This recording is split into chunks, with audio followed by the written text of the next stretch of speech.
ഗർഭാവസ്ഥയിലെ 13ാമത്തെ ആഴ്ചയിൽ അമ്മയ്ക്കുണ്ടാകുന്ന മാറ്റങ്ങളും കുഞ്ഞിനുണ്ടാകുന്ന വളർച്ചയും അമ്മയ്ക്ക് എന്തൊക്കെ ലക്ഷണങ്ങളാണ് ഉണ്ടാവുക എന്നും ഇന്നത്തെ വീഡിയോയിലൂടെ നമുക്ക് നോക്കാം. ആദ്യം നമുക്ക് 13ാമത്തെ ആഴ്ചയിൽ കുഞ്ഞിന്റെ വളർച്ചയും ശരീരത്തിൽ എന്തൊക്കെ മാറ്റങ്ങളാണ് വരുന്നതെന്ന് നോക്കാം. കുഞ്ഞിപ്പോൾ അതിവേഗം വളരുകയാണ്. 13ാമത്തെ ആഴ്ചയിൽ കുഞ്ഞിന്റെ എല്ലാ അവയവങ്ങളും പൂർണ്ണമായും രൂപപ്പെട്ടിരിക്കും. കുഞ്ഞു കൈകളും കാലുകളും ചലിപ്പിക്കാനും വളയ്ക്കാനും തുടങ്ങും. 13ാമത്തെ ആഴ്ചയിൽ ഗർഭകാല രോഗലക്ഷണങ്ങളായ മോർണിംഗ് സിക്നസ്, ക്ഷീണം എന്നിവ കുറയാൻ തുടങ്ങും. ഈ സമയത്ത് നിങ്ങളുടെ സ്ഥലങ്ങളിൽ നിന്ന് കുറച്ച് കൊളസ്ട്രോൾ ഒഴുകുന്നത് നിങ്ങൾ ശ്രദ്ധിച്ചേക്കാം. കുഞ്ഞ് ജനിച്ചു കഴിഞ്ഞാൽ ആദ്യം നൽകുന്നത് ഈ പാലാണ്. കുഞ്ഞിന്റെ അവയവങ്ങളെല്ലാം പൂർണ്ണമായി വളർന്നെങ്കിലും കുഞ്ഞ് ആൺകുട്ടിയാണോ പെൺകുട്ടിയാണോ എന്ന് ഇപ്പോൾ പറയാനാവില്ല. എല്ലാ അവയവങ്ങളും പൂർണ്ണമായി രൂപപ്പെടുന്നത് തന്നെ വലിയൊരു ഘട്ടമാണ്. വൃക്കകൾ മൂത്രം ഉൽപ്പാദിപ്പിക്കാനും അമ്നിയോട്ടിക് ദ്രാവകത്തിലേക്ക് വിടാനും തുടങ്ങിക്കഴിഞ്ഞിരിക്കുകയാണ് ഈ ഘട്ടത്തിൽ. ശരീരത്തിലുടനീളം ഓക്സിജൻ വഹിക്കുന്ന ചുവന്ന രക്താണുക്കളുടെ ഉൽപ്പാദനവും ഈ ഘട്ടത്തിൽ ആരംഭിക്കും. കുഞ്ഞിന്റെ കുടൽ പൊക്കൽ കൊടിയിൽ നിന്ന് വീണ്ടും അടിവയറ്റിലേക്ക് നീങ്ങി ഇപ്പോൾ അവയെ ഉൾക്കൊള്ളാൻ മതിയായ ഇടമുണ്ട്. അതിന് തലയോട്ടിയുടേതുൾപ്പെടെ വലിയ അസ്ഥികളിൽ ചിലതിന് ഈ ആഴ്ചയിൽ ബലം വന്നു തുടങ്ങും. പ്രസവിച്ചു കഴിഞ്ഞാണ് കുഞ്ഞിന്റെ ശബ്ദം കേൾക്കുന്നതെങ്കിലും വോക്കൽ കോഡുകൾ ഈ ഘട്ടത്തിൽ വികസിച്ചിട്ടുണ്ടാവും. 13ാമത്തെ ആഴ്ച എന്ന് പറയുന്നത് 3ാം മാസത്തിന്റെ അവസാന ഭാഗമാണ്.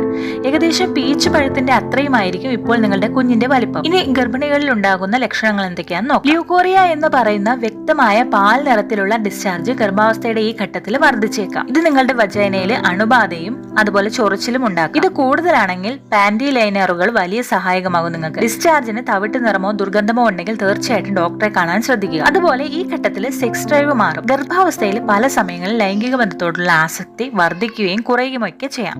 ഗർഭാവസ്ഥയ്ക്ക് മറ്റ് പ്രശ്നങ്ങളൊന്നും ഇല്ലെങ്കിൽ ലൈംഗിക ബന്ധത്തിൽ ഏർപ്പെടുന്നതിൽ തെറ്റില്ല. മറ്റ് അപകടങ്ങളൊന്നും ഇല്ലാത്തവരാണെങ്കിൽ കുഞ്ഞ് ഈ സന്ദർഭത്തിലും സുരക്ഷിതമായിരിക്കും. ഗർഭപാത്രവും അമ്നിയോട്ടിക് സഞ്ചിയും കുഞ്ഞിന് സംരക്ഷണം നൽകും.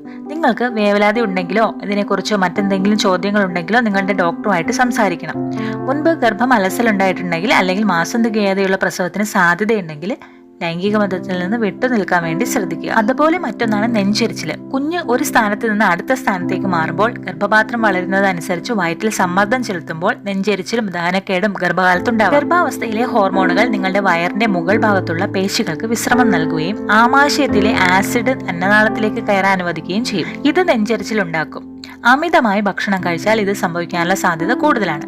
ഭക്ഷണം കഴിച്ചതിന് ശേഷം നിവർന്നു നിൽക്കുന്നതിലൂടെ ചോക്ലേറ്റ്, സിട്രസ് പഴങ്ങൾ, വറുത്തതോ മസാലകൾ നിറഞ്ഞതോ ആയ ഭക്ഷണങ്ങൾ എന്നിവ ഒഴിവാക്കുന്നതിലൂടെ ഈ അസ്വസ്ഥത കുറയ്ക്കാനാവും. അതുപോലെ ഉണ്ടാവുന്ന മറ്റൊന്നാണ് മലബന്ധം. ഹോർമോണുകളുടെ വ്യതിയാനമാണ് ഗർഭകാലത്ത് ഏറ്റവും കൂടുതൽ നടക്കുന്നത്. ഗർഭാവസ്ഥയിൽ പ്രൊജസ്ട്രോണും ഈസ്ട്രജനും ഒരു പ്രധാന പങ്ക് വഹിക്കുന്നു. 13ാമത്തെ ആഴ്ചയിൽ ഗർഭിണികൾക്ക് മലബന്ധം അനുഭവപ്പെടുന്നത് സാധാരണമാണ്. ഭക്ഷണത്തിൽ കൂടുതൽ പഴങ്ങൾ, പച്ചക്കറികൾ, ധാന്യങ്ങൾ എന്നിവ ഉൾപ്പെടുത്തുക. ധാരാളം വെള്ളം കുടിക്കുന്നതും പതിവായി വ്യായാമം ചെയ്യുന്നതും നല്ലതാണ്. അതുപോലെ മറ്റൊരു ലക്ഷണമാണ് സ്തനങ്ങളിൽ നിന്ന് കട്ടിയുള്ളതും മഞ്ഞ നിറമുള്ളതുമായ ദ്രാവകം പുറത്തേക്ക് വരും. ഇതിനെ കൊളസ്ട്രോൾ എന്നാണ് പറയുന്നത്. പ്രസവശേഷം ആദ്യത്തെ കുറച്ച് ദിവസങ്ങളിൽ പ്രത്യക്ഷപ്പെടുന്ന പാലാണിത്. ഇത് തികച്ചും സാധാരണമാണ്. എന്നാൽ ഇത് ഒരുപാട് കൂടുതലാണെങ്കിൽ നിങ്ങൾ ഡിസ്പോസിബിൾ അല്ലെങ്കിൽ കോട്ടൺ ബ്രസ്റ്റ് പാഡുകൾ വെക്കാം. 13ാമത്തെ ആഴ്ചയിൽ നിങ്ങളുടെ കുഞ്ഞ് അതിവേഗം വളരുകയും ശരീരത്തിൽ വേഗത്തിൽ മാറ്റങ്ങൾ ഉണ്ടാവുകയും ചെയ്യും. ഈ സമയത്ത് നിങ്ങളുടെ ഗർഭാവസ്ഥ മറ്റുള്ളവർക്ക് പ്രകടമാകാനും കൂടുതൽ വ്യക്തമാകാനും തുടങ്ങും. ഗർഭപാത്രം വളരുന്നതനുസരിച്ച് വലിപ്പം കൂടി വരും. ഈ ആഴ്ചയിൽ കുഞ്ഞ് വയറിന്റെ ഉള്ളിൽ അനങ്ങാൻ ആരംഭിക്കുമെങ്കിലും പലപ്പോഴും അത് അമ്മമാർക്ക് തിരിച്ചറിയാൻ സാധിക്കില്ല.